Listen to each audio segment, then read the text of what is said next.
Shalom, salam sejahtera penuh rahmat bagi kita semua. Saudaraku, tanpa Tuhan hidup tidak mempunyai tujuan. Tanpa tujuan hidup tidak mempunyai makna. Tanpa makna tentunya hidup tidak mempunyai harapan. Harapan yang sejati hanya ada di dalam Yesus Kristus. Bersama saya Evangelis Agnes Yagian, kita akan mengawali hari ini dengan sapaan firman Tuhan. Mari kita berdoa. Kasih karunia dari Allah Bapa yang sangat luar biasa kami terima setiap hari.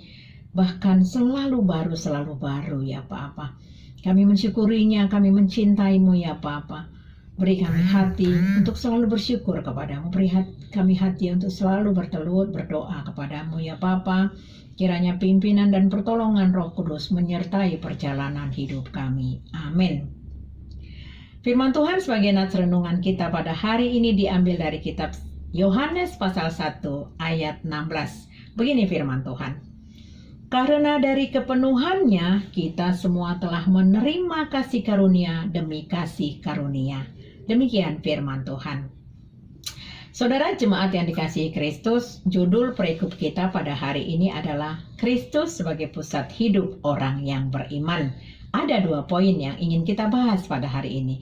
Yang pertama adalah kepenuhan, yang kedua adalah kasih karunia. Apa yang dimaksud dengan kepenuhan? Kesempurnaan Yesus sebagai Allah. Sedangkan kasih karunia adalah pemberian Allah cuma-cuma tanpa syarat yang sangat bernilai, yakni keselamatan dari Bapa dalam diri Yesus melalui karya penyaliban Yesus Kristus. Saudaraku, pernahkah kita menyadari bahwa hidup kita ini semata-mata hanya karena kasih karunia? Atau jangan-jangan kita berpikir bahwa hidup yang kita jalani ini semata-mata hanya karena usaha kita? Tentunya sebagai orang yang percaya, dia pasti mengerti bahwa hidupnya hanya karena kasih karunia. Lalu, kasih karunia apa sajakah yang kita peroleh dalam hidup kita? Yang pertama, yang sangat penting adalah penebusan dosa manusia di dalam diri Yesus Kristus. Allah sendiri yang berinisiatif menyelamatkan manusia, sehingga Allah turun ke dalam dunia menjadi manusia di dalam diri Yesus. Allah di dalam diri Yesus Kristus yang menyelamatkan manusia di kayu salib lewat pencurahan darah Yesus Kristus. Manusia yang tadinya di dalam kungkungan dosa, di dalam kerajaan maut, sehingga sudah dimerdekakan satu kali untuk selama-lamanya dan menjadi anak-anak terang, bukan lagi menjadi anak-anak gelap. Lalu siapakah terang yang sesungguhnya? Tentu saja Tuhan Yesus Kristus. Kedatangannya memberikan pengharapan baru kepada manusia, sehingga kita menjadi orang-orang yang memperoleh keselamatan. Di dalam 2 Korintus 5 ayat 17 dikatakan, jadi siapa yang ada di dalam Kristus, ia adalah ciptaan baru, sesungguhnya yang baru sudah datang, dan bukan itu saja, hubungan kita menjadi baik kembali kepada Allah. Kita harus ingat bahwa kita dilahirkan baru adalah karena kasih karunia Allah, kasih karunia Yesus Kristus. Manusia baru seperti apakah yang diinginkan oleh Tuhan Yesus? Tentu saja orang-orang yang sudah mengalami pertobatan, lalu menerima Yesus dan mau dibaptis. Saudaraku, jikalau hidup adalah karena kasih karunia, berarti itu bukan usaha kita. Oleh karena itu, kita harus bertanggung jawab. Pertama adalah untuk memelihara keselamatan yang kita terima, memelihara berkat jasmani, rohani, kepandaian, kekayaan, dan lain-lain sebagainya yang sudah kita terima. Kita harus belajar menghargai kasih karunia tersebut.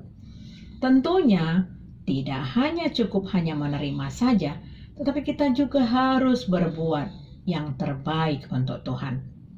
Oleh karena itu, mari kita berikan diri kita berikan waktu kita untuk Tuhan. Melayani dengan setia dalam pelayanan-pelayanan gereja atau pelayanan-pelayanan dalam keluarga dan komunitas-komunitas lainnya. Lalu yang kedua, hidup dalam kerendahan hati.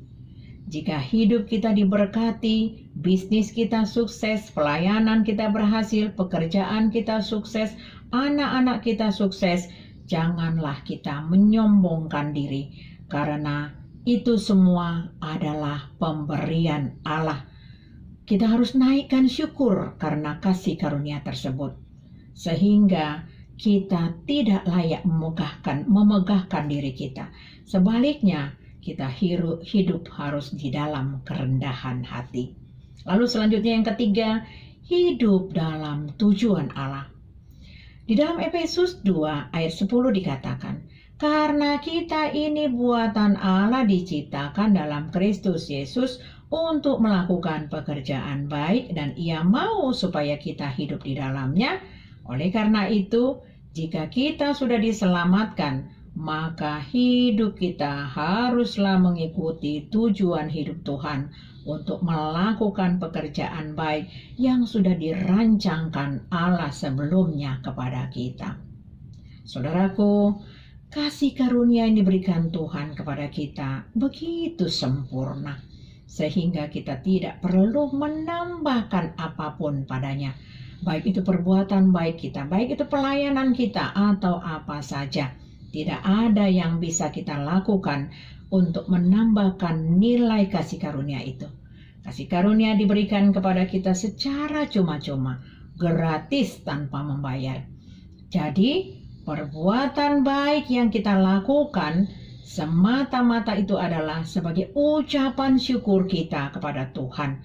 Buah-buah dari iman kita kepada Tuhan, sebab kita sudah diselamatkan. Oleh karena itu, mari kita bersama-sama memuji, memuliakan Tuhan. Amin. Kita berdoa. Syukur kami panjatkan kepadamu ya Bapa, atas begitu baiknya Tuhan memberikan kasih karunia demi kasih karunia di dalam kepenuhan-Mu. Kiranya Tuhan memberkati bangsa dan negara kami. Kiranya Tuhan memberkati gereja-Mu dan para hamba-hamba Tuhan. Kiranya Tuhan memberkati umat dan jemaat-Mu. Biarlah kami Tuhan bisa melihat karya keselamatan itu dengan apa yang Tuhan berikan. Kami boleh mengaplikasikan di dalam kehidupan kami. Di dalam nama anak-Mu Tuhan Yesus Kristus kami berdoa. Amin. Kasih karunia dari Tuhan Yesus Kristus, kasih dari Allah Bapa, dan persekutuan dari Roh Kudus itulah yang menyertai kita hari ini sampai kekal. Amin. Selamat beraktivitas, Tuhan Yesus memberkati.